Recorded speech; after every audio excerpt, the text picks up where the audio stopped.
सहजात्म स्वरूप परम गुरु देवानंदन हो राजचंद्र प्रभु प्यारा आकळी काळे हो अमने उद्धरनारा वंदन विधि ना जाणू तोय चरणे आवी वळगू अचल चरण नो आश्रय आपो अचल चरण नो आश्रय आपो मन राखू ना अळगू देवानंदन हो राजचंद्र प्रभु प्यारा प्रमाद मासू पड्या रया छो अपूर्व अवसर भाळो वर्तमान मार्ग खरे आ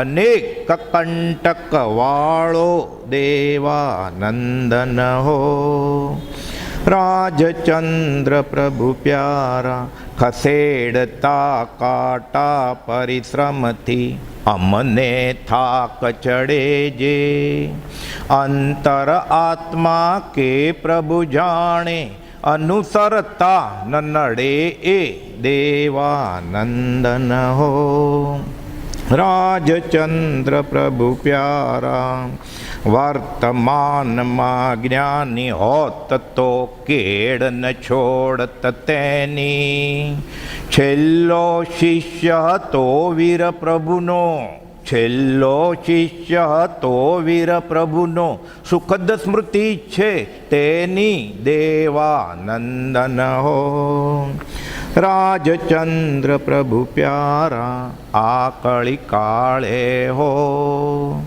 अमने उद्धरनारा छेल्लो शिष्य हतो वीर प्रभुनो सुखद स्मृति छे तेनी गोपालदासने आनंद आनंद वर्ते छे याद आवे छे के तीर्थंकरना हृदयमां आ वात हती अमे जे कहीए छे ए जिनेश्वरना वचन करता ओछुं अधिक के विपरीत જરાય નથી આટલો નિશ્ચય રાખજો શરત મૂકી છે અલગ અલગ મુમુક્ષો જે પ્રત્યક્ષ મળ્યા એને માટે પ્રભુશ્રીજી કહે છે આ પત્ર તારા ઉપર લખ્યો છે એમ માનજે કઈ શરત છે આપણે કુપાલદાસને ઓળખવા માટેની કહે છે 20મે વર્ષે કહે છે હું કહું છું એમ કોઈ કરશો મારું કહેલું સઘળું માન્ય રાખશો માર્ક નહીં મૂકવાના 10માંથી 5 10માંથી 9 10માંથી 8.5 બધું ધાકડે ધાકડ માનવું પડે કહે છે મારા કહેલા ધાકડે ધાકડ પણ અંગીકૃત કરશો ધાકડે ધાકડનો ડિક્શનરી મિનિંગ ભારતીય વિદ્યાભવનમાં શબ્દકોશ છે કે ખોટું હોય તો એ સાચું માનવું પડે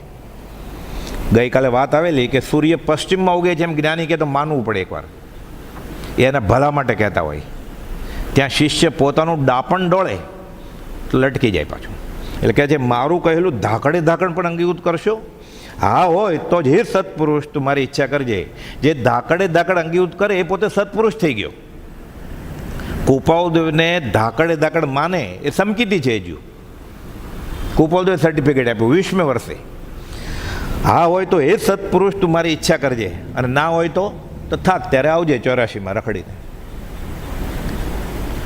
17.5 વાર ગરજ હોય કે તો તમારા નમસ્કાર 14 રાજલોકમાં વિખરાઈ જાવ કે નોય પૂજા આદિની કામના નોય વાલું અંતર ભવ દુઃખ આપણે હજી માપવા છે ગોપાલદાસને ગુણઠાણા ને બધું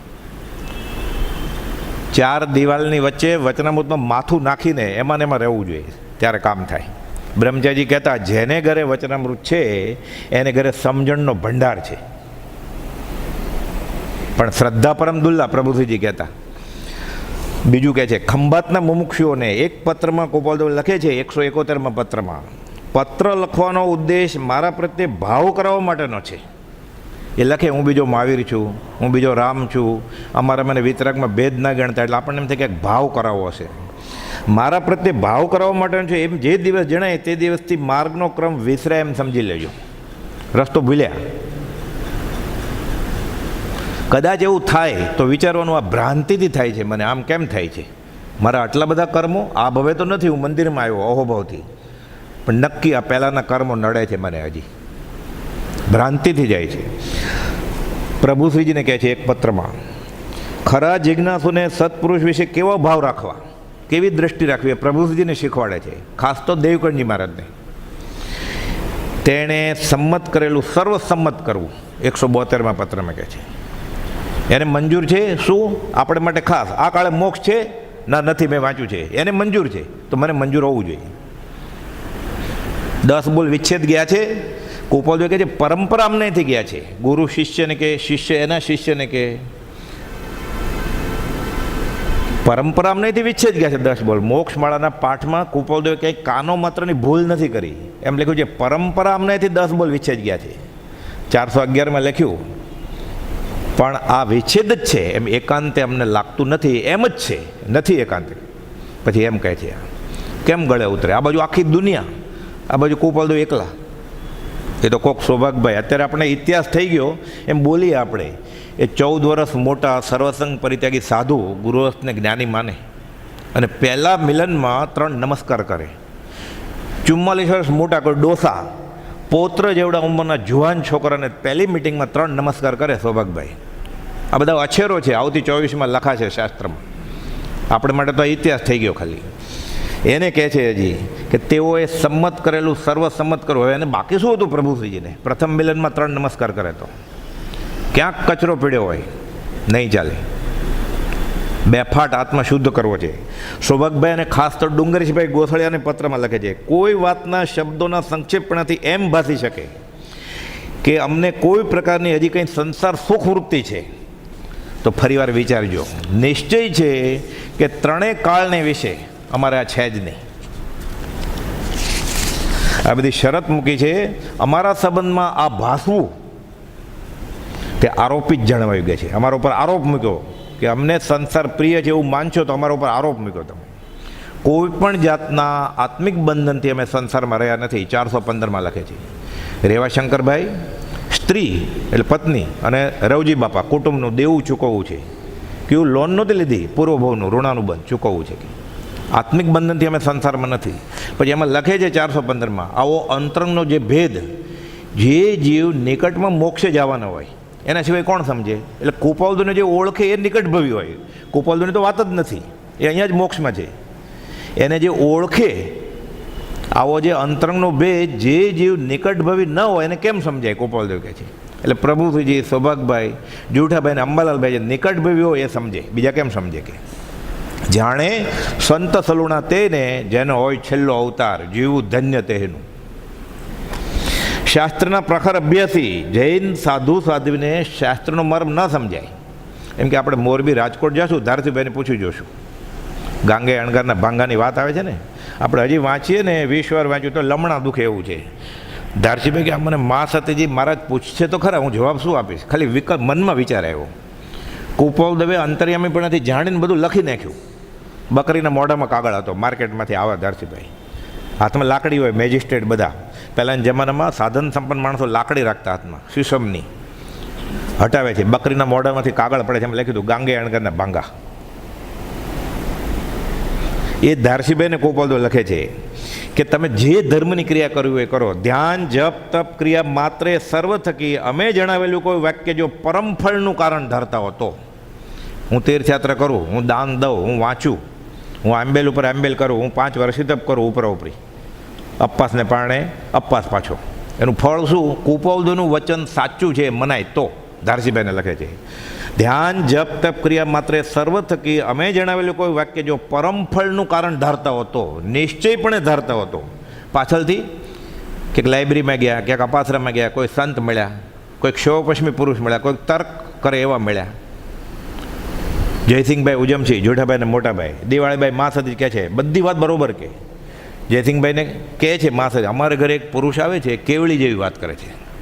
ખબર પડી ગઈ કે આ સંઘના મોભી પ્રમુખ એ રાજીનામું આપી દેશે તો આપણો પાયો બિલ્ડિંગ પડશે. એટલે કહે છે બધી વાત બરોબર તમારી. આ છે રજોરણ. રજોરણ ક્યાં? એને કઈ એરિયા પથ લાગે છે? હમણાં આવશે.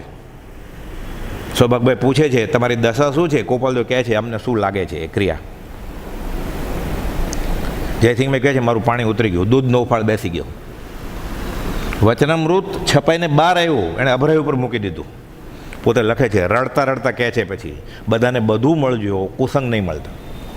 દાર્શીભાઈને કહે છે, ધ્યાન જપ તપ ક્રિયા માત્ર સર્વ થકી અમે જણાવેલું કોઈ વાક્ય જો પરમફળનું કારણ જાણતો, પરમફળ એટલે સમકિત ને કેવળ જ્ઞાન ને મોક્ષ, નિશ્ચયપણે ધારતા હતો, ઢજુ પચું નહીં.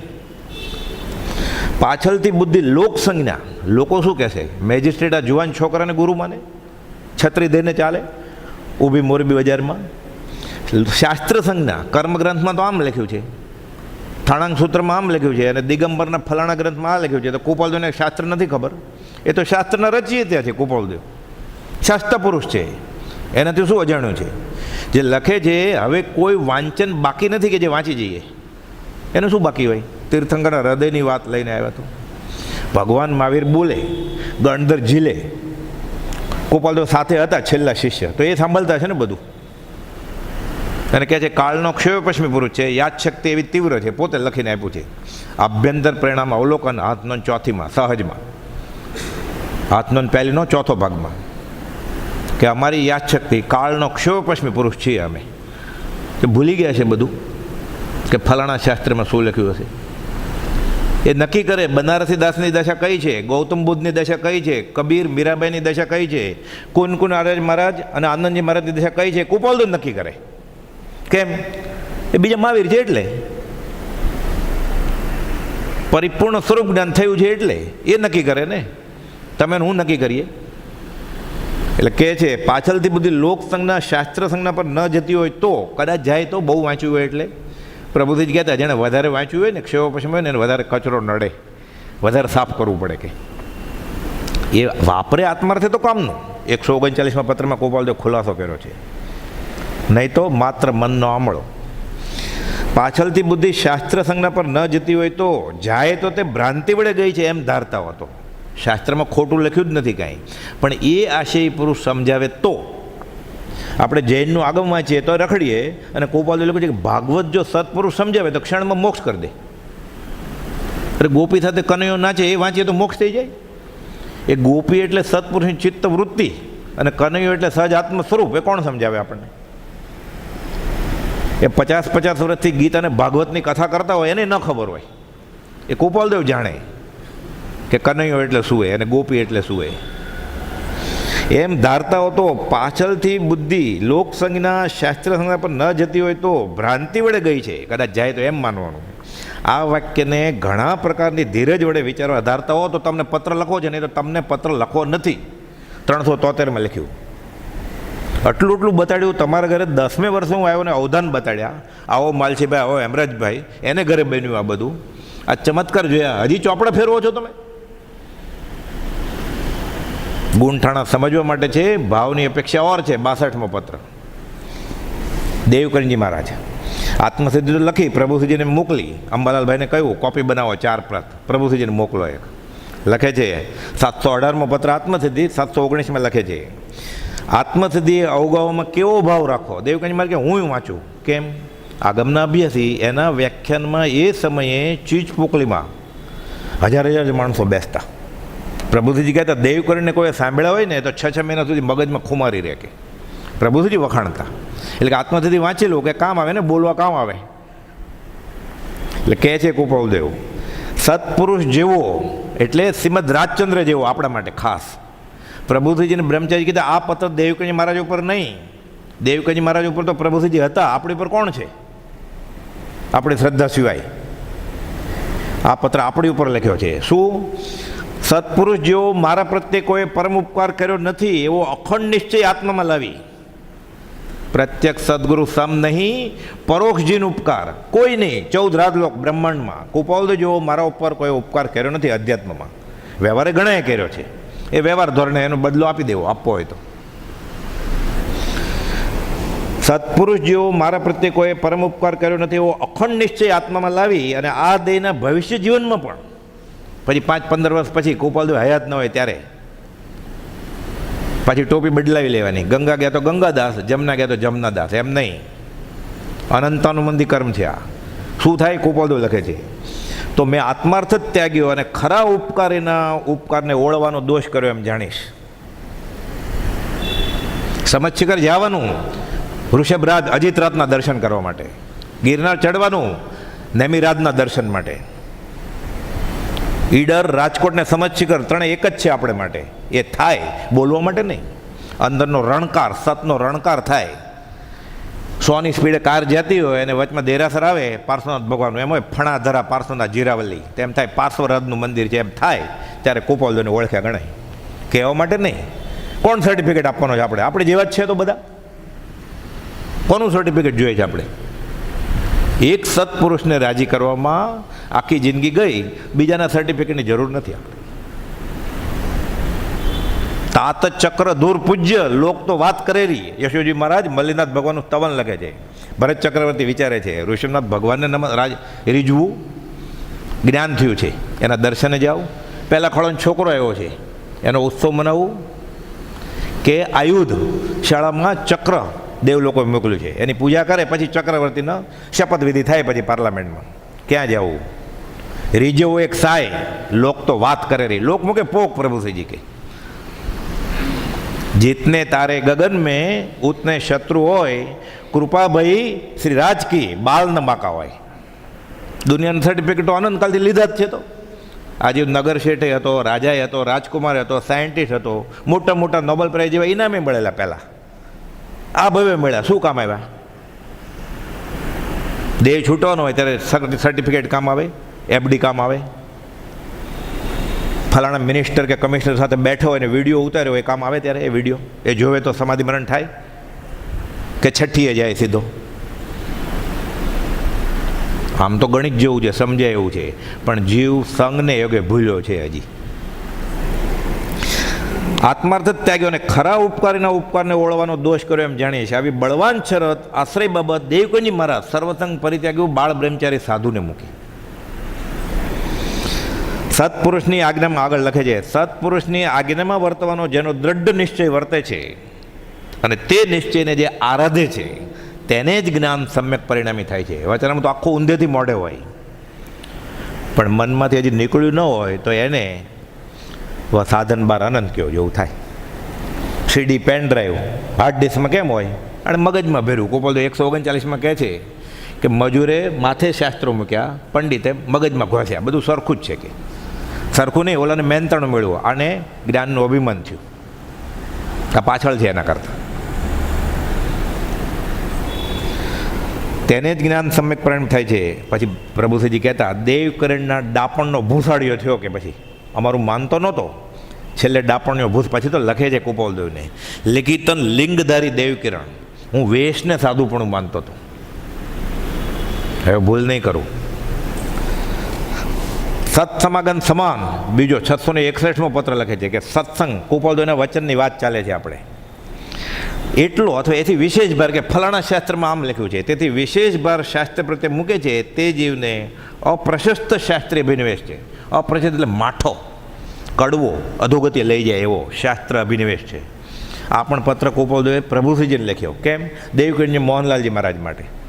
ચતુરલાલજી મહારાજ તિરાડમાંથી જોવે સુરત ક્ષેત્રે. દેવકી મહારાજ કહે કે હું આવું, 6 પદનો પત્ર સમજાવવા કુપોલદેવ સુરત ગયેલા. પ્રભુ કે ઉપર આવીશ તો વિનય કરવો પડશે. તો કે હું કરું, બીજા સાધુ સાથે ન આવે તો કે ઠીક આવો. પ્રભુશ્રીજીના જ્ઞાનમાં હશે કે આનું ભલું થાય. બંને જણા ઉપર જાય છે. તિરાડમાંથી ચતુરલાલજી મહારાજ કે હું જોઉં છું કે શું કરે છે. દેવકીને જો નમસ્કાર કરે, ખંભાત જઈને બધાને કહી દઉં કે આ મુંબઈના ઝવેરીને નમસ્કાર કરે છે. કે જોઈ લીધું તિરાડમાંથી. દેવકીન મહારાજ નમસ્કાર તો કર્યા, ઉતર્યા કુપોલદેવ સીધા એની પાસે જાય છે. મુનિ, અમારા મનમાં તમે પ્રભુશ્રીજી કે દુનિયાનો કોઈ જીવ કંઈ ભેદભાવ છે જ નહીં, પાત્ર પ્રમાણે વજન મૂકીએ છીએ અમે. તરત જ એનું નીચે જોઈ ગયા. પછી તો વાત કરતા એ મગન બાપાને સોણાઓમાં અપાસરામાં આખી રાત કે કુપોલદેવ મુંબઈથી આણંદ આવે, આણંદ સ્ટેશને કે અમે જાય ટ્રેનમાંથી હું જોઉં કે આ ડબ્બામાં 6 ફૂટ ઊંચા ચતુરલાલજી મહારાજ, 100 કિલો વજન.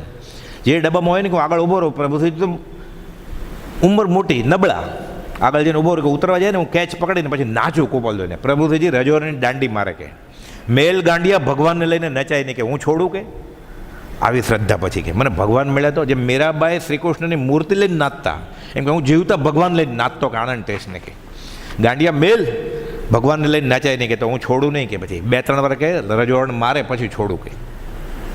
આ શ્રદ્ધા. હવે કૃપાલદેવ પોતે કહે છે, જે જ્ઞાન મહાન નિર્જરનો હેતુ થાય છે તે જ્ઞાન અનધિકારી જીવના હાથમાં જવાથી. આપણે એવું કાંઈ નથી થતું ને, નહીં તો ડબડબીને કાંઠે આવ્યા અને પાછું તો ઘણું કરીને અહિતકારી થઈને પરિણમશે. વિષય વિકાર સહિત જે રહ્યા મતિના યોગ, પરિણામની વિષમતા તેને યોગ અયોગ. આવું ન થાય અને પ્રથમ, દ્વિતીય અને ત્રીજી ભૂમિકાના મુમુક્ષુનું પછી વર્ણન કર્યું છે. એમાં ક્યાંક બેસીએ તો સફળ થયો બહુ મારો હો કૃપાલદેવ. એ કૃપાલદેવ એમ કહે છે કે અમે ભગવાન મહાવીરના છેલ્લા શિષ્ય હતા. મંગળાચરણમાં આપણે કીધું છેલ્લો શિષ્ય હતો વીર પ્રભુનો. 63 શલાક પુરુષમાં હેમચંદ્રાચાર્ય મહારાજે વીર પ્રભુનો પરિવારનું વર્ણન કર્યું છે. એ શાસ્ત્રની લીટી 3 છે, વાંચી જાઉં છું. એટલે કૃપાલદેવ છેલ્લા શિષ્ય હતા અને શું થયું, લઘુશંકા જેટલો પ્રમાદ કર્યો એટલે આટલા ભાવ કરવા પડ્યા. લઘુશંકા એટલે એકી જેવાની હાજત, કાં સાવ નાનો પ્રમાદ, નાની એવી ભૂલ.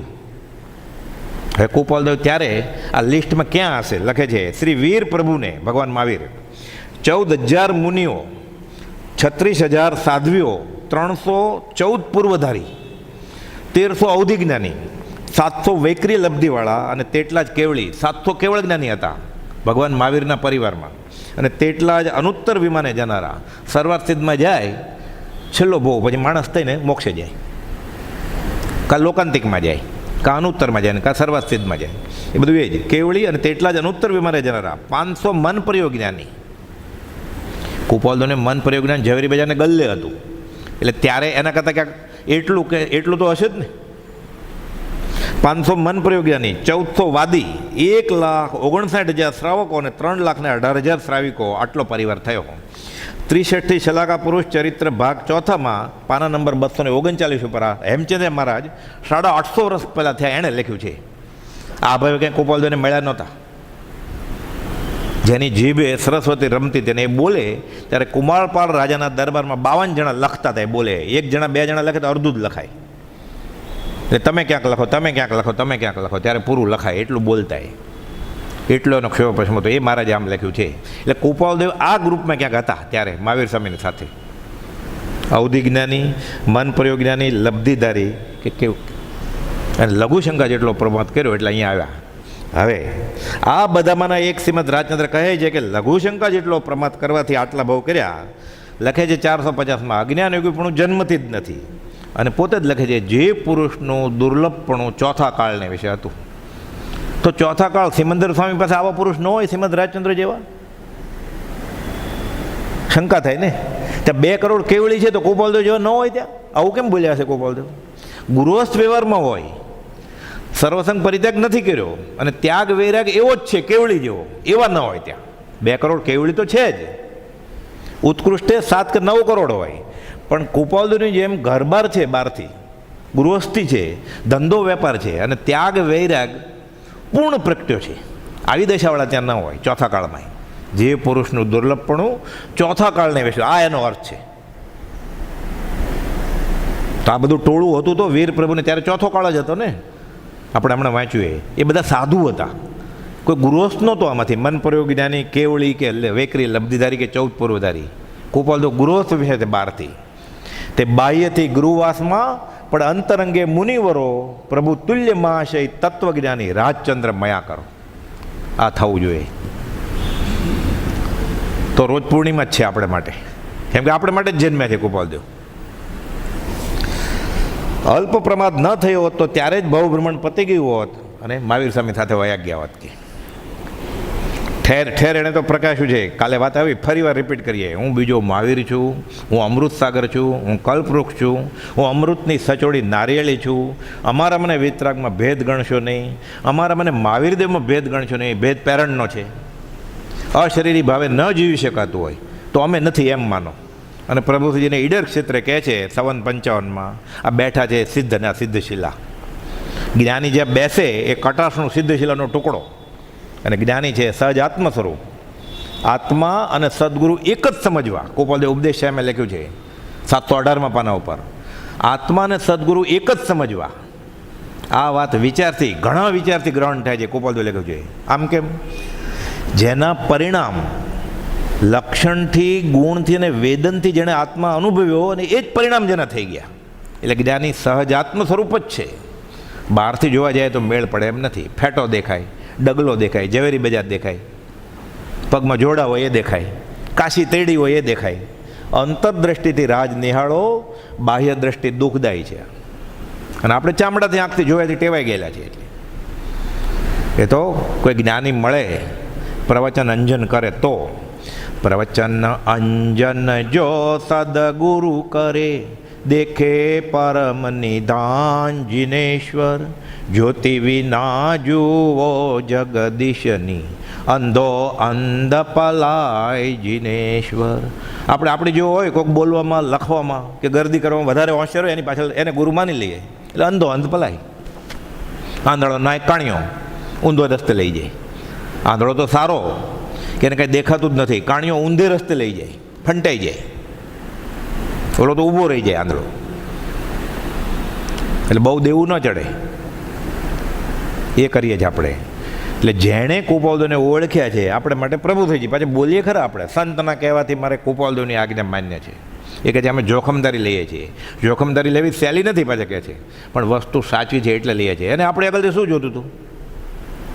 એણે દીક્ષા છોડી દીધી હતી. ધર્મલાપ કરીને હવે પાત્ર લઈને આવવાનું નથી આપણા ઘરે. એ કહે છે અમારે અમારી કંઠીએ નથી બંધાવી. આચાર્ય થવાના હતા ખંભાત સંપ્રદાયને, એ છોડી દીધું એણે. હવે શું જોઈએ છે ને?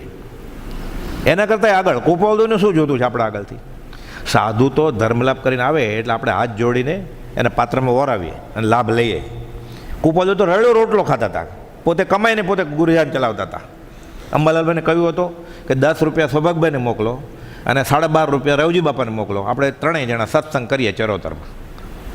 કાવીઠાન રાળત તો ગુરુના ભોગવે ગુરુ, ચેલાના ભોગવે ચેલો. જે કર્મ ઘણા લાંબા કાળે પૂરું થવાનું છે એ અલ્પકાળમાં 34 વર્ષમાં વેદીને પૂરું કરવું છે.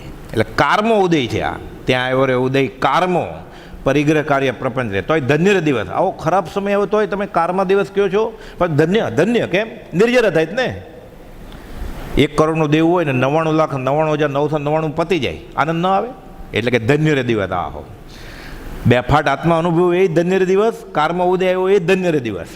કારણ કે ખાલી થઈ જાય છે કર્મથી, આવે હલકા ફૂલ થઈ જાય છે. કે આનંદ ન આવે? છૂટાછેડા થાય છે કર્મથી. હવે ચોગતી ચોપડા ચવનને ચૂકવી, રામધામ આવીને વેસ્યા, ભવ છેવટની એ છે દશા. આ દશા હલકા ફૂલ થઈ ગયા એટલે ધન્ય રે દિવસ આ હો. ક્યાંય લખો વિના દીવાના પણ કલમ ચલાવી છે, લખે છે એક જગ્યાએ, બોલતી નથી લખાઈ ગયું કંઈ.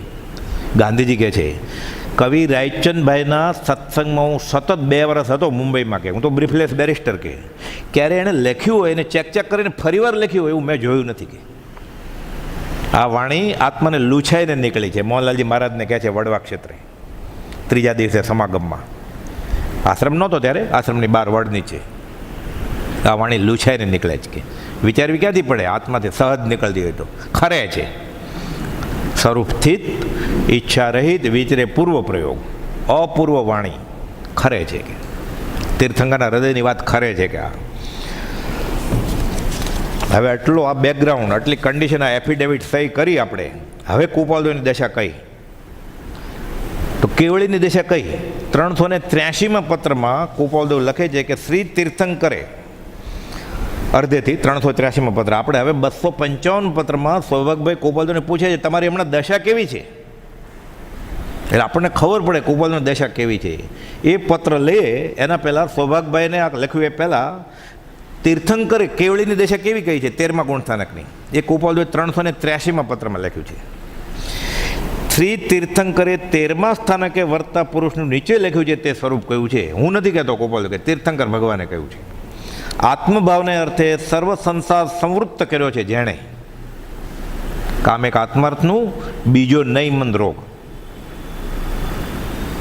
તો હવે છોડી કેમ નથી દેતા? વનમાં જે કહો છો તો જાય તો પાછો રેવાશંકરનું દેવું ચૂકવવા માટે બીજો ભાવ લેવો પડશે.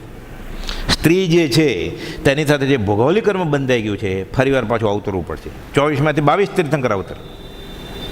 નમીનાથ ભગવાને ગયેલા, છેલ્લી મિનિટે નિર્ણય બદલ્યો. મલ્લીને એમ પૈણ્યા નહીં, બીજા ઘર બારી. ભૌગોલિક કર્મ છે, જ્ઞાનીને ક્યાં નડે છે? એ ભૌગોલિક કર્મ એ લગ્નના ફેરા ફરે, એ પ્રતિક્રમણ થાય, ભાવના ફેરા તૂટે, પછી સીધી શિલાએ બેસાય.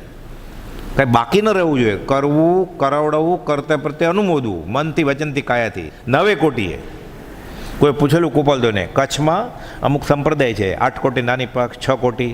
કુપાલદેવને કોઈ પૂછ્યું 8 કોટી સાચું કે 9 કોટી? કોઈ છેલ્લે 9 કોટી છોડીશ ત્યારે ત્યાં બેસા છે કે બધું સાચું છે કે. પણ સત્પુરુષ સમજાવે તો, નહીં તો આપણે 1 કોટી પકડી રાખીએ. આત્મભાવને અર્થે સર્વ સંસાર સંવૃત્ત કર્યો છે. સર્વ સંસારની ઈચ્છા જેના પ્રત્યે આવતી નિરોધ થઈ છે. આ વાક્ય આપણે ખાલી પકડી લઈએ કે સર્વ સંસારની ઈચ્છા જેના પ્રત્યે આવતી નિરોધ થઈ છે એવા નિર્ગ્રંથને, એવા સત્પુરુષને 13મે ગુણસ્થાનકે કહેવા યોગ્ય છે. કોઈ પણ જાતની ઈચ્છા ન હોય અને 13મું ગુણસ્થાનક કહેવાય. હવે આટલું આ સિદ્ધાંત, તીર્થંકરની સિદ્ધાંત બોધ લઈ અને આપણે 255મો પત્ર જોઈએ. સૌભાગભાઈ પૂછ્યું, તમે હમણાં સૌભાગભાઈ પત્રમાં પૂછે તમારી દશા કેમ છે, એટલે કુપાલદેવ કે સાથે પછી એમ લખે હમણાં વરસાદ નથી, રૂ ઉગ્યું નથી, વેપાર કર્યો નથી, એમ પાછું લખે. કુપાલદેવ કે તમારી વ્યવહારની વાતમાં અમને રસ છે જ નહીં. એકમાં તો લખ્યું 300, અમને કંટાળો આવે કે આવી બધી વાત લખો છો, લખે નહીં.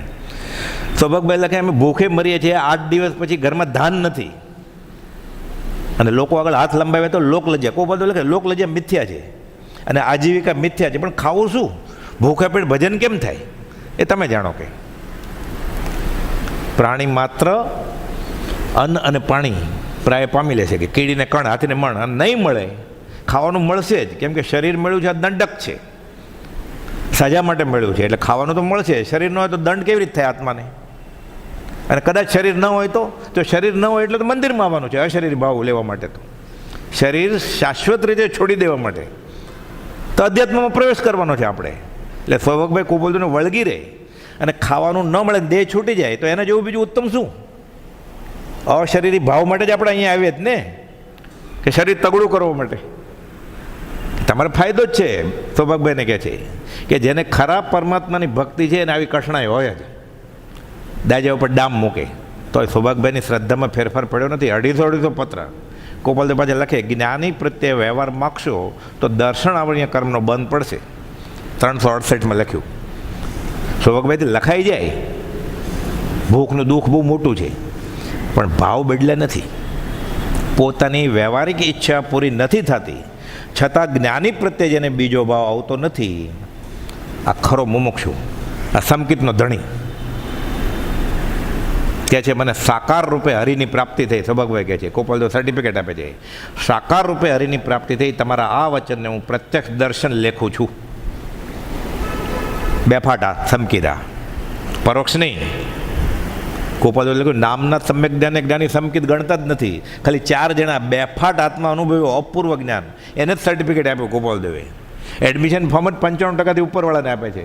ઇન્ટરવ્યૂ માટે 99થી ઉપર તો જ બોલાવે, નહીં તો બોલાવે જ નહીં. હમણાં આ પત્રમાં આવશે ટાઈમ હશે તો, કે મંદ યોગને અસર થાય એવી મારી દશા જ નથી. કુપાલદેવ કે અહીંયા તો તૈયાર હોય એનું કામ છે. કે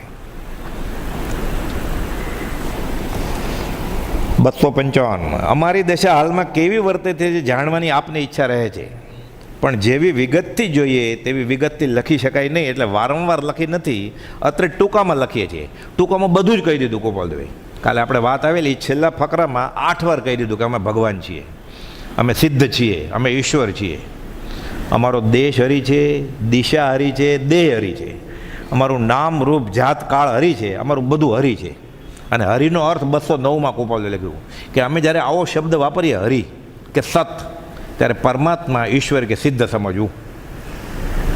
એટલે વચનપદમાં ક્યાંય હરિ શબ્દ આવે એટલે આપણે ભડકવાનું નહીં કે આ જૈનેતરનો શબ્દ આવ્યો, વૈષ્ણવનો. હરિ એટલે ભગવાન, નમો સિદ્ધાણમ. એ 8 વાર કુપાલદેવ આ પત્રમાં લખ્યું છે કે અમે આ ભગવાન છીએ. હવે કહે છે અમારી દશા ટૂંકાણમાં, વારંવાર લખતો નથી કે ટૂંકાણમાં કહું છું. એક પુરાણ પુરુષ અને પુરાણ પુરુષની પ્રેમ સંપત્તિ વિના અમને કંઈ ગમતું નથી. પુરાણ પુરુષ એટલે પુરુષ, જે પુરુષ એટલે આત્મા. પુરાણમાં જે પુરુષ ગાયો છે એટલે આત્મા સિવાય બીજું કાંઈ અમને રસ જ નથી. આત્મા આત્મા આત્મા. અને પુરાણ પુરુષની પ્રેમ સંપત્તિ એટલે હાંસલ કર્યો બસ, એ પ્રોપર્ટી મારી. ગાડી લાડી વાડી નહીં, ધંધો ચાલ્યો એ નહીં, કુટુંબ નહીં, સંતાન થયા એ નહીં, અમારું ભર્યું ભાદરું કુટુંબ છે એ નહીં. પુરાણ પુરુષની સંપત્તિ એટલે આત્માનો આનંદ. 201માં લખ્યું ને આજે સાક્ષાત અનુભવ પ્રાપ્તિ છે. સંકિત તો લઈને જ આવેલા ભગવાન મહાવીર પાસેથી. અજ્ઞાન યોગીપણું આ દેહ ધર્યો ત્યારથી જ નથી. પછી લખે છે 201માં કે આજે સાક્ષાત અનુભવ પ્રાપ્તિ છે અને આત્મા કદાચ ઉન્મત્ત થઈ જાય છે કે બેફાટ આત્મા અનંતકાલથી જે નથી મળ્યું એ આજે મળ્યું છે. અપૂર્વ જે પહેલાં ક્યારે નથી મળ્યું એ. પુરાણ પુરુષની પ્રેમ સંપત્તિ વિના અમને કંઈ ગમતું નથી. આ એ 47નો જ પત્ર છે, 47નો. અમને કોઈ પદાર્થમાં રુચિ માત્ર રહી નથી, કંઈ પ્રાપ્ત કરવાની ઈચ્છા તો નથી. વ્યાખ્યા શું છે? તીર્થંકર ભગવાને 13મા ગુણસ્થાનની કરી. જેને કોઈ પણ પ્રકારની ઈચ્છા ન હોય એને શ્રી તીર્થંકર એવા સત્પુરુષને 13મે ગુણસ્થાને કે વર્તા એમ કહે છે. આ 383મો પત્ર અહીંયા કોપાલદો લખીને આપે સ્વભાગભાઈને. હજી આ મૂળ પત્ર કોપાલદોના હસ્તાક્ષરમાં પડ્યા છે સાબિતી રૂપે. એ લખીને આપે છે કોપાલદેવ કે અમને કોઈ પદાર્થમાં રુચિ માત્ર રહી નથી અને કંઈ પણ પ્રાપ્ત કરવાની ઈચ્છા રહી નથી. વ્યવહારમાં બેઠા છતાં વિતરાગ છે. તો કયું ગુંઠાણું હવે માપ્યા કરો કે ગુંઠાણા જૈનના શાસ્ત્ર પ્રમાણે માપ્યા કરો. 648મો શ્લોક છે ગોમટસાર જીવકાંડનો. ગોમટસારના 2 છે ભાગ, વચનામૃત જેટલો એક ભાગ છે, જીવકાંડ અને કર્મકાંડ. જીવકાંડમાં 648 શ્લોકમાં લખ્યું છે કે ક્ષાયિક સંકિતની બી રોપાય તીર્થંકર કેવળી કે શ્રુત કેવળીના ચરણપદ એની પરિપૂર્ણતા ચારે ગતિમાં ગમે ત્યાં થાય, ઘોડા નહીં થાય ક્ષાયિક સંકિત. આ ગોમટસાર દિગંબરી ગ્રંથમાં લખ્યું છે, 750 વર્ષ જૂનો ગ્રંથ. સિદ્ધાંત નેમી ચક્રવર્તી લખેલો છે.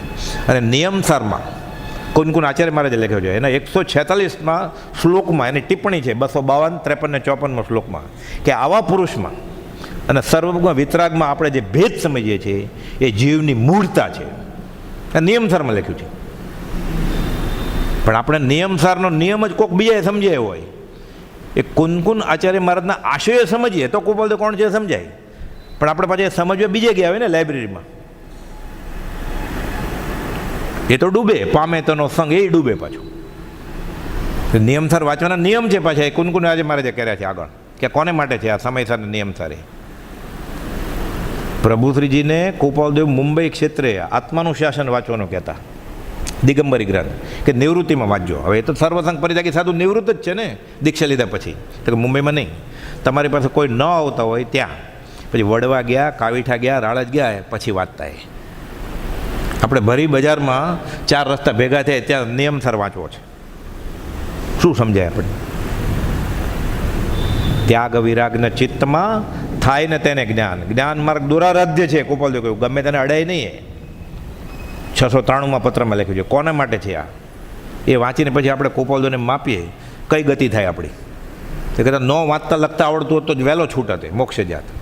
એટલે પ્રભુશ્રીજી કહેતા ભોળા બળાનું કામ થઈ જશે અને ભણેલા રહી જશે. ભણેલા ભૂલે છે આપણે, કેમ કે આપણું ભણતર ત્યાં કામ આવે છે. ભણ્યો પણ ગણ્યો નહીં એવું થાય છે. આ ખોટું છે જ નહીં. શાસ્ત્રમાં ગીતા લઈને બેસીએ, ભાગવત લઈને બેસીએ, ઉપનિષદ લઈને બેસીએ ને કોપાલદોને માપીએ તોય સમજાય કે ઉપનિષદમાં બધી કોપાલદોની જ વાત કરી છે, ભાગવતના શ્રીમદ રાજચંદ્રની જ વાત કરી છે. મારા વેદ પુરાણને વખાણ્યો રે, મારો વાલો થયો છે વાણિયો રે. પરંતુ પ્રભુજી સમજાવે તો ખબર પડે ને આપણને. વ્યવહાર કેમ ચાલે છે એનું ભાન નથી. જગત શું સ્થિતિમાં છે તેની સ્મૃતિ રહેતી નથી. કોરોનાના કેટલા કેસ થયા એને મતલબ નથી કાંઈ. વડાપ્રધાન બદલી ગયા કે નહીં એને મતલબ નથી કાંઈ. ધરતીકંપ થયો કે સુનામી આવ્યું એને મતલબ નથી કાંઈ. જગત શું સ્થિતિમાં છે? મેરા ભારત મહાન, કાલે ત્યાં જન્મ છે તો મેરા પાકિસ્તાન મહાન, એને ક્યાં મતલબ છે કાંઈ? એને આઝાદી નથી અપાવી. ગાંધીજી જેવા ભૂલ ખાઈ ગયા તો કહે છે જો શ્રીમદ આજે જીવતા હોત. કોપાલદેવનો જન્મદિવસ હોય કાર્તિકી પૂનમ અથવા દેહ વિલય દિવસ હોય ત્યારે ગાંધીજી, પંડિત લાલન એવા બધા પ્રમુખ સ્થાને હોય. માણેકચંદ ઘેલાભાઈ આ ચોથી આત્મસિદ્ધિ મોકલી હતી એ બધા પ્રમુખ સ્થાને હોય. ગાંધીજી કહે છે એક વાંચનમાં આવો પ્રસંગ હતો ત્યારે કે જો શ્રીમદ આજે જીવતા હોત તો મારી આઝાદીની ચળવળને એ પણ અનુમોદન આપત. કોપાલદેવે હરામ વાત કરી હોય તો ક્યારે આઝાદીની? આ આત્મા કર્મની ગુલામીમાંથી મુક્ત થાય આ જ વાત કરી છે કોપાલદેવે. એ કેમ સમજાય? ગાંધીજી જેવા વિચક્ષણ જેને આખી દુનિયા માન આપે એ ન સમજે કોપાલદેવ, આપણે કેમ સમજીએ? એટલે જવલબેન કોપાલદેવના દીકરી આવે છે અગાસમાં. કોપાલદેવના દેહ વિલય પછી 50મે વર્ષે કે મારા પિતાને દેહ વિલય થયા 50 વર્ષ થયા, હવે એને પ્રસિદ્ધિમાં કોણ લાવશે? એટલે બ્રહ્મચારી શાંતિથી સહજ અનુભવવાળો જવાબ આપે છે. જે કૃપાળુદેવને પરમેશ્વર તુલ્ય સમજે એ બધા પ્રકાશમાં લાવશે, બાકી બધા એને ઢાંકવાવાળા સમજવા. આ જવલબેનને કહે છે બ્રહ્મચારીજી. બ્રહ્મચારી તો ઓળખી ગયા હતા પ્રભુશ્રીની કૃપાથી. જવલબેન કેવી રીતે ઓળખે? એના તો પિતા હતા. કૃપાળુએ લખ્યું છે, અમને જે ગૃહસ્થી જોશે એ ગૃહસ્થી તરીકે ઓળખશે, કવિ જોશે તો કવિ તરીકે ઓળખશે, વેપારી જોશે તો વેપારી તરીકે, ઝવેરી તો ઝવેરી તરીકે, જ્યોતિષ અવધાન કરવાવાળા તેવી રીતે, અને જે વિતરાગ તરીકે જોશે એ વિતરાગ તરીકે ઓળખશે. વેશ્ય વેશે અને નિર્ગ્રંથ ભાવે વસતા કોટી કોટી વિચાર થાય છે કે લોક માત્ર મારો ઉદય જોઈને ભૂલે, એમાં ના નથી કે તમારા પરિચય દેવકીની મારે જે ભૂલે એમાં નવાઈ નથી કે ભૂલે જ ને. એ તો પૂર્વના સંસ્કાર હોય. ગુરુ ઓળખવા ઘટ વૈરાગ્ય, આપણે એ તો કાંઈ છે નહીં. તે ઉપજવા પૂર્વિત ભાગ્ય. કૃપાળુદેવે સર્ટિફિકેટ આપ્યું છે આપણે કે આપણે દુષ્મકાળના દુર્ભાગ્ય છે, એ નથી આપણે. એટલે ગુરુ ઓળખવા ઘટ વૈરાગ્ય, તે ઉપજવા પૂર્વિત ભાગ્ય તો નથી. તેમ નહીં તો કંઈ સત્સંગ, જોગ નથી સત્સંગનો, તો હવે કરવું શું? તેમ નહીં તો કંઈ દુઃખરંગ, માર પડે ને વ્યવહારમાં, પછી આ તરફ વળે તો સારું છે, તોય સારું છે. આત્મજ્ઞાન જલ્દી થાય. 443 ને 447 કૃપાળુએ લખ્યું કે આ કાળે તકલીફ પડે ને વ્યવહારમાં, પછી અધ્યાત્મ તરફ વળે જીવ. એટલે કુંતાએ તો દુઃખ જ માગ્યું શ્રી કૃષ્ણ પાસે, માગ ફૈબા. તો કે દુઃખ, તો કે એમ નહીં, આમ કેમ ભૂલ થઈ જાય? તો કે ભૂલ નહીં, કે દુઃખમાં જ તો સુખમાં સાંભળે સોની, દુઃખમાં સાંભળે રામ. સૌભાગભાઈ પ્રભુશ્રીજી કહેતા અમારું વિરહમાં જ કલ્યાણ કર્યું છે કે જૂઠાભાઈને કૃપાળુ લખે, તમને અમારા પર રાગ છે તો અમે રાગ નહીં કરીએ. કામ પતી ગયું એટલે બસ મોક્ષ મળે છપાઈ ગઈ, એટલે બદલામાં સંકેત તો આપી દીધું. હવે શું છે? તમે આત્મા અમે આત્મા, પહોંચો વહેલા. અમારી દશા આ છે કે કોઈ શત્રુ મિત્રમાં ભેદભાવ રહ્યો નથી. શત્રુ મિત્ર પ્રત્યે વર્તે સમદર્શિતા. કૃપાળુદેવ ભાવના ભાવી છે. એકાકી વિચારતો વળી સ્મશાનમાં, એ તો ધરમપુરના સ્મશાનમાં, ઉત્તરસંડા વસોના સ્મશાનમાં, ઈડર ક્ષેત્રે મહાકાળેશ્વર ગુફાના સ્મશાનમાં એ તો રહેતા જ વાઘસી સાથે. અડોલ આસનને મનમાં નહીં ક્ષોભતા. એને તો વાઘના નામ પડેલા કે મોહન આજે મગન કેમ નથી આવ્યો? આપણા માટે છે ભાવના. કૃપાળુની ભાવના નથી, એને ભવાઈ ગઈ હતી ભાવના. એમાં જે લખ્યું છે અપૂર્વ અવસરમાં એ તો બધું કરતા આપણા માટે છે આ, કે અપૂર્વ અવસર એવો ક્યારે આવે. કોઈ શત્રુ મિત્રમાં ભેદભાવ રહ્યો નથી. કોણ શત્રુ છે કોણ મિત્ર છે એની ખબર રખાતી નથી. હવે આ વાક્ય, અમે દેહધારી છીએ કે કેમ તે સંભાળીએ ત્યારે માંડ જાણીએ છીએ. અરે હાથ છે, માથું છે, પગ છે, ત્યારે યાદ આવે કે સંભાળે ત્યારે. મોક્ષમાળાની હસ્તલિખિત પ્રત તૈયાર થઈ ગયેલી, હજી છપાવી નહોતી, એમાં બહુ વિલંબ થયો. 4 વર્ષ જેટલો સમય વયો ગયો. પૈસા હતા પણ પ્રેસ અને આગોતરા ઘરાક નોંધાવવા પડે ને ગૃહ. એટલે મુંબઈ અને અમદાવાદ કૃપાળુદેવ ફરતા બધે. તો હસ્તલિખિત પ્રતનો મહાસતીને અભ્યાસ કરવાનો હતો. અને વવાણીયા ક્ષેત્રે પધાર્યા 3 મહાસતીજી આરજા. પોપટલાલ મંજી, વવાણીયા સમાચાર, કૃપાળુદેવ નામ પડેલું. મહાસતીને મોક્ષમાળા શીખવાડવા જવાનો છે. તો કે બપોર 2 વાગે આવજે. આવ્યા. કૃપાળુદેવ ઉપડ્યા. તો કે પગમાં જોડા પહેરો, માથે પાઘડી મૂકો. ત્યારે યાદ આવ્યું કે માથું છે. સીધો ઉપડ્યા કૃપાળુદેવ. તો કે આપણે અપાસરે જવાનું છે, માથે પાઘડી મૂકો અને પગમાં જોડા પહેરો. યાદ જ નથી. અમે દેહધારી છીએ કેમ? ત્યારે સંભાળે ત્યારે માંડ યાદ આવે છે. લખ્યું ને, અશરીરી ભાવે આ કાળે ન જીવી શકાતું હોય તો અમે નથી એમ માનો. આ કેમ સમજાય આપણને? એક દોરો હોય ત્યાં સુધી જ્ઞાન ન થાય. દિગંબર આમના પ્રમાણે દોરો હોય ત્યાં સુધી જ્ઞાન ન થાય, પણ શરીર તો છે ને હજી. કૃપાળુનું શરીર જ નથી. ધોતિયું ભલે પહેર્યું, જેને ધોતિયું શરીર જ નથી અને ધોતિયું ક્યાંથી અડ્યું છે? શરીર હોય તો કપડું અડે ને, શરીર ન હોય તો? આ શરીર મારું છૂટી જાય પછી આ કફની રે, ચશ્મા રે. તો દિગંબર સાધુ મોટા કે કૃપાળુદેવ મોટા? કૃપાળુદેવ દિગંબર દશાનો આપણે આશાદના નથી કરવી. ઠામ ચોવિયાર, નગ્ન પરિસર. આપણે કોઈક કહેતો ઉઘાડે પગે જાઓ તો અહીંયાથી મુંબઈ, તોય શરમ આવે આપણને કે હું કંઈ ભિખારી નથી. નગ્ન રહેવું જેવી તેવી વાત નથી. ઠામ ચોવિયાર, ચૈત્ર વૈશાખ મહિનો હોય તો અડધો ગ્લાસ પાણી પીવે, પછી જેટલું સમાય એટલું ખાઈને પછી અડધો ગ્લાસ બીજા દિવસે, પછી 24 કલાક પછી. પણ તો હજી શરીર છે ને, અને શરીર જ નથી તો કોની સાથે કૃપાળુદેવને સરખાવાય? સાયરમાન દરિયો કોની સાથે સરખાવે? દરિયો કેવડો મોટો! બાળક કર પોળા કરી દે દરિયાનું માપ. આવડો મોટો દરિયો, આવડો મોટો. સાયર માનતે સાયર સરીખો, યશુજી મહારાજ કહે છે. દરિયો કેના જેવો? દરિયા જેવો. સાયર માનતે સાયર સરખો, એમ ગોપાલદેવ કોના જેવા? શ્રીમદ રાજચંદ્ર જેવા. ગોપાલદેવનું સૌથી વધારે કોણ ઓળખે? શ્રીમદ રાજચંદ્ર. એટલે લખે છે, અવિષમ ભાવે આત્મધ્યાન વર્તે છે એવા શ્રી રાજચંદ્રને નમસ્કાર કરીને આ પત્ર પૂરો કરું છું. 376મો. કોણ લખે છે? મથાળે લખ્યું, મોહમય ક્ષેત્રથી અમોહ સ્વરૂપ એવા રાજચંદ્રના નમસ્કાર. અમોહ, મોહ એટલે રાગ. રાગ નથી, રાગ વીતી ગયો છે, વિતરાગ. ઠેર ઠેર લખ્યું છે એણે. જ્ઞાનીના એક એક વાક્યમાં, એક એક શબ્દમાં, એક એક અક્ષરમાં અનંત આગમ છે. આ કેમ હશે? સુભાગભાઈને ગોપાલદેવ પ્રશ્ન પૂછે. સુભાગભાઈ કે શાસ્ત્ર બાજુમાં, તમે આત્મસિદ્ધિ મોકલી, અમારે હવે કંઈ બીજો ગ્રંથ જોતો નથી, તમે મળી ગયા પછી મારે કબીરની સાખી જેવું છે કે તમારા ખિલ્લે હું વળી ગયો છું, કૂદ્યા કરું જ કે હવે 50 વર્ષે જે ખુલાસો ન થાય એ થઈ ગયો જ કે હવે અમારે બીજું કંઈ શાસ્ત્રની વાત નથી જોતી કે બધું મળી ગયું છે અમને. પણ હવે 2-4 દિવસ બાકી છે, અંબાલાલ આવે તો અમને આનંદ આવે આત્મસિદ્ધિના અર્થ કરે તો કે પાછું કરે શું? કેવળી ભગવાનને કેવળ જ્ઞાન થઈ ગયા પછી એ સમોસણમાં બેસે તીર્થંકર બોલતા, બીજે ક્યાં જાય? બીજે ક્યાં જાય? હવે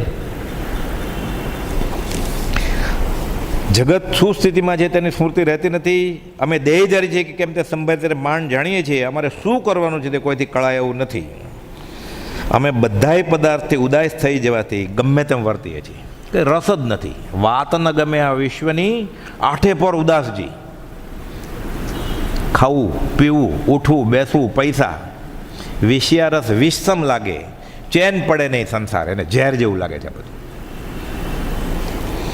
વ્રત નિયમનો કોઈ નિયમ રાખ્યો નથી.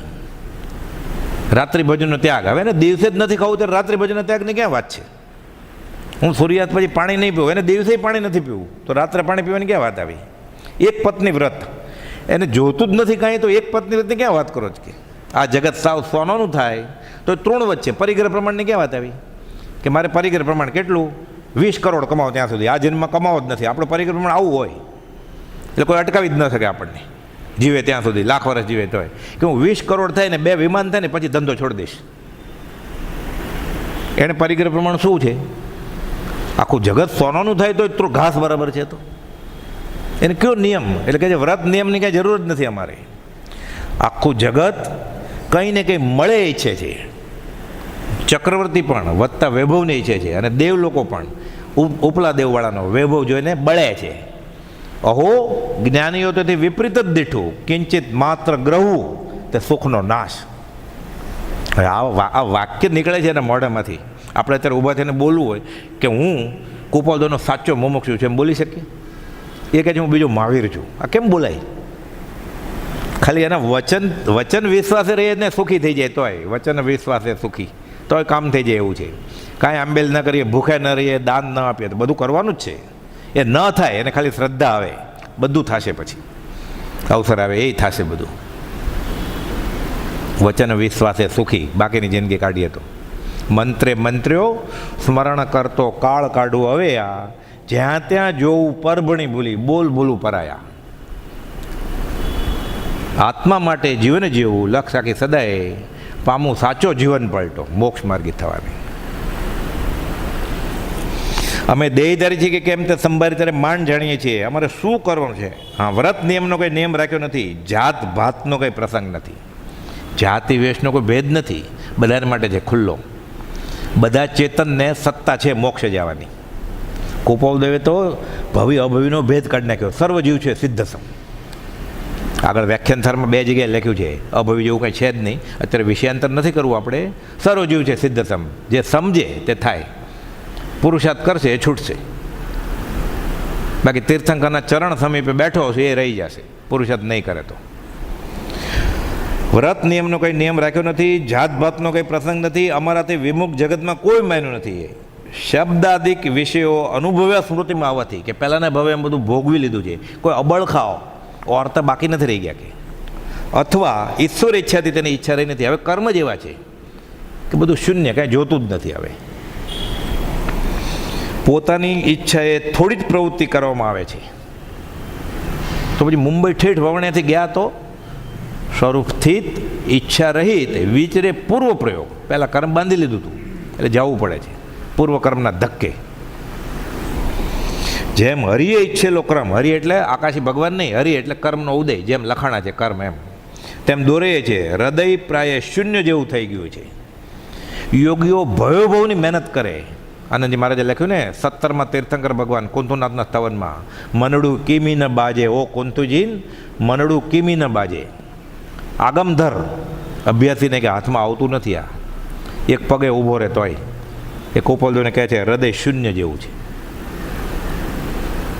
પછી આનંદજી મહારાજે થાક્યા કે મેં શાસ્ત્રમાં એમ વાંચેલું છે કે મન કાબૂમાં આવે, પણ કાંઈ લાગે એવું લાગતું નથી કાંઈ. શાસ્ત્ર ખોટા ન હોય, કેમ કે તીર્થંકરની વાણી છે. એટલે કહે છે મનડું દુરારાધ્ય તે વશ આણ્યું, આગમથી મતી આણું, આનંદ ઘન પ્રભુ મારું આણું, તો સાચું કરી જાણું હો કુંતુજીન, મનડું કી મહીન બાજે. થાક્યા પછી કે આ મનરું કાબુમાં આવે એવું મને કાંઈ લાગતું નથી, જો સાચી વાત હોય તો મારું લઈને કરીને બતાવો. કુંતુનાથ ભગવાનને કહે છે. અહીંયા કુપલદોને સહજ છે, ઝવેરી બજારને ગલ્લે. એ કુપલદોને સરખાવા કોની સાથે? હૃદય શૂન્ય જેવું થઈ ગયું છે. પાંચે ઇન્દ્રિયો શૂન્યપણે પ્રવર્તરૂપ વર્તે છે. એટલે જીભ ઉપર પતાસું મૂકે કે કારેલું મૂકે, ઉપયોગ આપણા કરતાં તીક્ષ્ણ હોય એટલે બધું ખબર પડે. દૂધપાક આપે ને, આપણે એક વાટકો ખાઈ લઈએ, પછી બીજો વાટકો ને ભજીયા ખાતે પછી ખબર પડે કે સાકર ઓછી છે. કુપલદોની ટીપું મૂકે તોય ખબર હોય. ટીપું મૂકે ક્યાં, ચાખ્યા વગર જ ખબર પડતી. રેવાશંકરભાઈ પંડિત લાલન અને મેઘજી થોબડના ઘરે જમવાનું હતું મુંબઈમાં, કે આ શાકમાં મીઠું નથી. લાલન, અમે નાકથી ચાખીએ છીએ, કે ચાખ્યા વગર જ ખબર પડી જાય એને. પણ ઇન્દ્રિયો શૂન્યપણે વર્તે છે. હર્ષોક નથી થતો, રતિ અરતિ નથી થતી, ગમો અણગમો નથી થતો. વર્ધમાન સંકિત થઈ ટાળે મિથ્યાભાસ. મિથ્યાભાસ છે. આ ગળ્યું લાગ્યું ગમ્યું, આ તીખું કડવું લાગ્યું ન ગમ્યું કારેલું, આ મિથ્યાભાસ છે. આત્મા ક્યાં કે ખાય જ છે. એક પરમાણુ માત્રની ન મળે સ્પર્શને આત્મા ક્યાં કે ખાય છે, અણાહારી છે. મન ઈચ્છે છે અને પૂતગલનું શરીર પૂતગલથી બને છે. એટલે કહે છે વર્ધમાન સંકિત થઈ ટાળે મિથ્યાભાસ, ઉદય થાય ચારિત્રનો વીતરાગ પદવાસ. પાંચ ઇન્દ્રિયો શૂન્ય છે. એટલે દૂધપાકે ખાયા, આપણે એક જ વાટકી લઈએ, બધાને બતાડવું હોય એટલે એ 3 વાટકી લે, પણ ઉપાસી જ છે. દુર્વાસા સદા ઉપવાસી અને શ્રીકૃષ્ણ સદા બાળ બ્રહ્મચારી. આ વાત છે અહીંયા. એક ભોગ ભોગવે છે છતાં કર્મની વૃદ્ધિ નથી કરતો, એક ભોગ નથી ભોગવતો છતાં કર્મની વૃદ્ધિ કરે છે. આસવા પરિસવા. આશ્રમમાં સંવર થાય છે જ્ઞાનીને. જ્ઞાની ખાતા છતાં ખાતા નથી, પીતા છતાં પીતા નથી, અને પીતા પીવે છે તોય પીતા નથી. અને પિતા એટલે બાપુજી છે, પપ્પા છે કાશીના, તો નથી એ પપ્પા. આ આશ્રમમાં સંવર. એ પણ આભ્યંતર દશામાં પોતાની જ દશા લખે છે. હોત આસવા પરિસવા નહીં ઇનમે સંદેહ. એમાં કોઈ શંકા નથી કે અમે અનુભવ્યું છે. પોતાની ઈચ્છાએ થોડી જ પ્રવૃત્તિ કરવામાં આવે છે. 5 ઇન્દ્રિયો શૂન્યપણે પ્રવૃત્તિરૂપ જ રહે છે. હવે શાસ્ત્રના બધા નય પ્રમાણ ને ગુણઠાણ ને બધું નય પ્રમાણ વગેરે શાસ્ત્ર ભેદ કાંઈ સાંભળતા નથી. પથ્થર ઉપર પાણી કે ચિત્રવા જેવું છે. હવે શાસ્ત્ર પુરુષ હવે અભેદ દશાએ પહોંચી ગયા, તો લેવા દેવાની કડાકોટથી છૂટા થયા છે. તો હવે કયું શાસ્ત્ર વચમાં લાવે? કંઈ વાતના ચિત્ત સ્થિત રહેતું નથી. હવે શું વાંચે? ખાવાની, પીવાની, બેસવાની, સૂવાની, ચાલવાની અને બોલવાની વૃત્તિઓ પોતાની ઈચ્છા પ્રમાણે વર્તે છે. જેમ કર્મ હોય એમ. અમને કાંઈ ઈચ્છા નથી, અમને નિરીચ્છા નથી. 377માં પત્રમાં લખ્યું જ્ઞાની ઈચ્છા સહિત, કે ઈચ્છા રહી આમ નથી કરવું એમ નહીં, એમાં પાછો વિકલ્પ કરવો પડે ને. 187માં લખ્યું પરિપૂર્ણ સ્વરૂપ જ્ઞાન થયું છે, હું આત્મા જ છું. તે મૂકીને હવે કેવળીને તો લોકાલોકનું જ્ઞાન થાય ને, તે મૂકીને લોકાલોક પ્રત્યે કેમ જશે? આત્મામાંથી નીકળીને મિસિસિપી નદીની લંબાઈ માપવા જશે. હવે હિમાલય કેટલો ઊંચો છે માપવા જશે. પછી પાછા લખે છે આ વિકલ્પ પણ લખનારને થાય છે. કોને? રેચનભાઈ રવજીભાઈ મહેતાને, મને નહીં. કે હું તો આત્મા છું, સહજ આત્મા સ્વરૂપ છું. એટલે લખે છે પરિપૂર્ણ સ્વરૂપ જ્ઞાન તો ઉત્પન્ન થયું જ છે, તે મૂકીને લોકાલોક પ્રત્યે જવાનું કેમ બનશે? આ વિકલ્પ લખનારને થાય છે, અમને નથી થતો. પછી એમ લખે છે. તો લખ્યું કોણે? ઉદય પ્રયોગે લખ્યું છે, પૂર્વ પ્રયોગાદી કારણથી. 142 ગાથાએ લખે 14 પ્રસારો, મને અડધી લીટીનો પત્ર લખે ખાલી, કે સંસારમાં એવું કયું સુખ છે કે જેને પ્રતિબંધમાં રહે. આટલું લખીને પત્ર પૂરો કરી નાખ્યો. ખાવાની, પીવાની, બેસવાની, સૂવાની, ચાલવાની, બોલવાની વૃત્તિઓ પોતાની ઈચ્છા પ્રમાણે વર્તે છે. મન પોતાને સ્વાધીન છે કે કેમ એ યથાર્થ ભાન રહ્યું નથી. સર્પ જે મોરલી તરફ એમ મન આત્મામાં સમાઈ ગયું છે. શૂન્ય, હૃદય શૂન્ય થઈ ગયું છે. હવે એક પ્રકારે આ ઘેલછા છે, પૂર્ણ ઘેલછા છે. આત્મામાં સમાઈ જાય. અને ઝવેરીભાઈ બેઠા હોય તો ગાંઠ પણ જ લાગે ને, ઘેલછા લાગે ને. એક પ્રકારે તે ઘેલછા કંઈક છુપી રાખીએ છીએ. કે કોઈ ભાવ પૂછે, મોતીનો ભાવ શું, તેમ કહેવાય આત્મા. ગાંઠ પણ લાગે ને કે ઘેલછા છુપી રાખે છે. છુપી રખાય છે તેટલી હાનિ છે. એટલે ગમતું નથી, આ નુકસાન છે. આત્માના ઉપયોગમાંથી બહાર આવીને વ્યવહારની વાત કરવી પડે છે ને, ગ્રાહકને જવાબ આપવો પડે, રેવાશંકરભાઈ સાથે વાત કરવી પડે. યોગ્ય વર્તે છે કે અયોગ્ય એનો કાંઈ હિસાબ રાખ્યો નથી. લખે છે આદિ પુરુષને વિશે અખંડ પ્રેમ સિવાય. આદિ પુરુષ એટલે આત્મા, સહજ આત્મ સ્વરૂપ, શુદ્ધ આત્મપદ. જૈનેતરનો વેદાંતિ શબ્દ છે. આદિ પુરુષ એટલે શુદ્ધ આત્મા. આદિ પુરુષને વિશે અખંડ પ્રેમ સિવાય બીજી મોક્ષાદિક પદાર્થોમાંની આકાંક્ષાનો ભંગ થઈ ગયો છે. આ વેદાંતની દ્રષ્ટિએ લખ્યું. 680માં જૈનની દ્રષ્ટિએ લખ્યું કે તારા અભેદ સ્વરૂપમાં નિવાસ થવાથી હવે લેવા દેવાની કડાકૂટથી મુક્ત થયા છીએ, જેને મોક્ષ સિવાય કોઈ પણ ઈચ્છા નહોતી. અને અખંડ સ્વરૂપમાં રમણતા થવાથી, અખંડ સ્વરૂપ એટલે આદિપુરુષમાં રમણતા થઈ ગઈ, એટલે હવે મોક્ષે નથી જોતો. અહીંયા જ મોક્ષ છે. તો મોક્ષ તો નામ પાડ્યું છે ખાલી. મોક્ષ અહીં જ અનુભવાય છે. પણ ત્યાં જાય તો જ્ઞાનીને કદાગ્રહ નથી કે નહીં આવીએ. ન જાય તો લાખો વર્ષો તક જીવવું, મૃત્યુ આજે આજ આવે, એને શું ફરક પડે? જીવશે તો જગતનું કલ્યાણ કરશે. મુએ મુક્તિ પાવો, દોનો હાથ મેં લાડવા, જો ભાવે તો ખાઓ. અહીંયા જ સહજ આત્મ સ્વરૂપ છે. તો એટલે ભગવાન મહાવીર કે આકાશી ભગવાન આગળથી હવે કાંઈ અમારે જોતું નથી. બે ટાંકી, ઉપલી ને નીચલી, બકનળી સાયફોનિંગ કરીએ, ઉપલી ટાંકીનું પાણી નીચલીમાં આવે, લેવલ સરખું થઈ ગયું. હવે એક ટીપો અહીંયાથી અહીંયા ન જાય, એક ટીપો અહીંયાથી અહીંયા ન જાય. એ લખીને આપ્યું ને 680માં. નીચે લિખિતનમાં લખ્યું ઓમ શ્રી મહાવીર અંગતમાં. પણ પછી લખ્યું કે આ કંઈ આ કાળના જીવો નહીં ઝીલી શકે તો, એટલે અંગત કંઈ મૂકી દો એ પત્ર. પણ તોય પછી મળ્યું ખરો. એટલે આ દશા છે. એટલે ઓળખાય કેમાં? પંચમ આરે રે તું મેં મિલાવડે, રૂડો રાખ્યો રે રંગ, ચોથો આરો રે ફિરી આવ્યો ગણું, વાચક યશ કહે ચંગ, રાજ રાજેશ્વર મુજને તુમે મિલ્યા. તો આપણે શું થવું જોઈએ? પ્રભુ સુધી થયું એમ.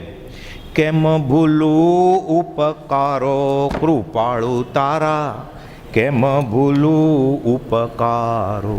સ્મરણ મંત્રની સીડીએ ચડાવ્યો, આંબ્યો હું ભવનો કિનારો, કૃપાળુ તારા કેમ ભૂલું ઉપકારો. વીરમાં હું ને વીરમાં રામા, વીરમાં હું ને વીરમાં રામા, એમ દર્શાવ્યો ગર્તવારો, કૃપાળુ તારા કેમ ભૂલું ઉપકારો. લઘુ રાજ કહે રાજ કૃપાથી, સૌભાગી કહે રાજ કૃપાથી, આંબ્યો હું ભવનો કિનારો, કૃપાળુ તારા કેમ ભૂલું ઉપકારો. સહજાત્મ સ્વરૂપ પરમ ગુરુ.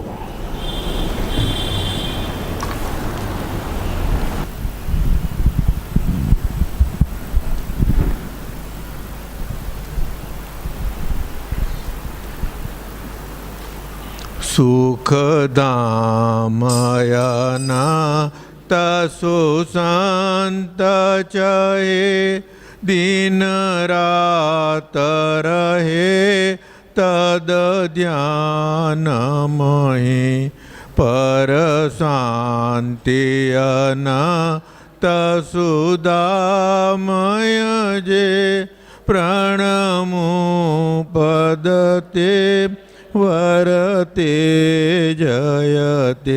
ઓ પ્રણમો પદતે વરતે જયતે.